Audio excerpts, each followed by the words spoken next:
The Eternabella, a luxurious cruise, departed from Italy with 300 excited passengers. The sea was calm, the ship dazzling with lights. Marco and Isabella toasted their honeymoon. Richard Coleman, a writer, roamed the deck, and elderly couples reminisced. The journey promised romance and adventure. That night, as passengers dined and danced, the ship's lights flickered, musicians faltered, waiters exchanged uneasy glances outside. The sea had turned too dark, the waves eerily still beneath the lowest deck.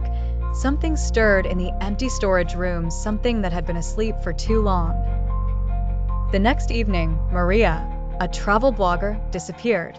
Her drink was left untouched by the pool. The security footage showed her sitting, then in the next frame, she was gone. No struggle, no movement. The crew whispered in fear, but they hid the truth. They didn't know she was just the first. Passengers complained of knocking on their cabin walls, slow, deliberate, stopping the moment lights flicked on. Some heard voices murmuring in unknown languages. Richard woke to find his balcony door wide open. A strange, salty breeze filled the room, carrying the scent of something rotting. Richard stepped onto the deck and peered into the water.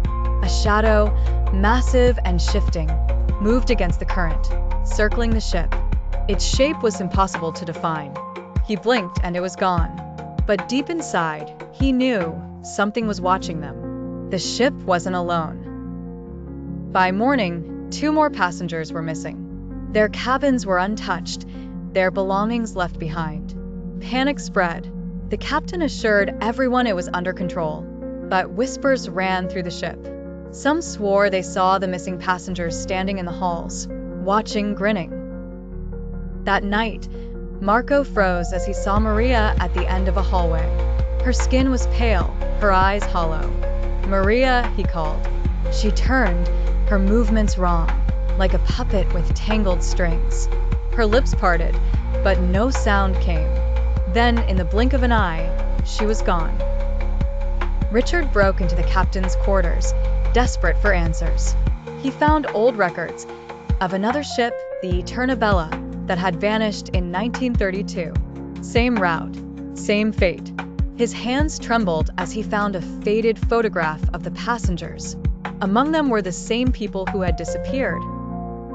The ship's weather radar showed clear skies, but outside, a storm raged. Black waves crashed against the ship, yet the decks remained dry. The passengers who had vanished returned. They walked among the living, whispering names, inviting people closer. And those who followed never returned. During dinner, the chandeliers swung violently, though the ship didn't move. Plates shattered. A woman screamed as she saw her missing husband sitting at their table, smiling blankly. His skin was bloated, his lips blue. She blinked, he was gone. The whispers grew louder. Passengers tried to hide in their rooms, but the walls began to breathe, stretching as if something inside was trying to escape. The air reeked of seawater and decay. The missing ones knocked on the doors, calling softly, "Let us in! Let us in!" The lower decks flooded without warning. The elevators stopped working. Passengers ran, screaming, as water rushed through the corridors. But the water was wrong, it was black. It did not ripple. It did not flow. It crawled, reaching for them like fingers. Richard confronted the captain, demanding the truth. The captain turned, his eyes black as the abyss. "The sea never forgets," he whispered. The ship lurched. A monstrous form rose from the depths, its shadow stretching over the deck. The passengers screamed as the world turned dark. One by one, the passengers disappeared. The ship groaned as if alive. Richard ran to the top deck, but there were no rescue boats. No crew, just wet footprints leading nowhere. The last thing he saw was the captain, smiling, as the ship was pulled into the ocean's maw. Weeks later, the Eternabella was found adrift, empty. No bodies, no crew. The logbook claimed the ship had never stopped at any port. Just a ghost ship, eternally lost. The few who boarded to investigate heard something before they fled in terror. laughter echoing from the empty halls.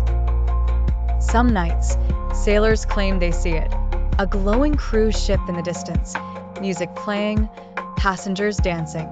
But if you hear the ship calling your name, do not answer. Once you board the Eternabella, you never come back.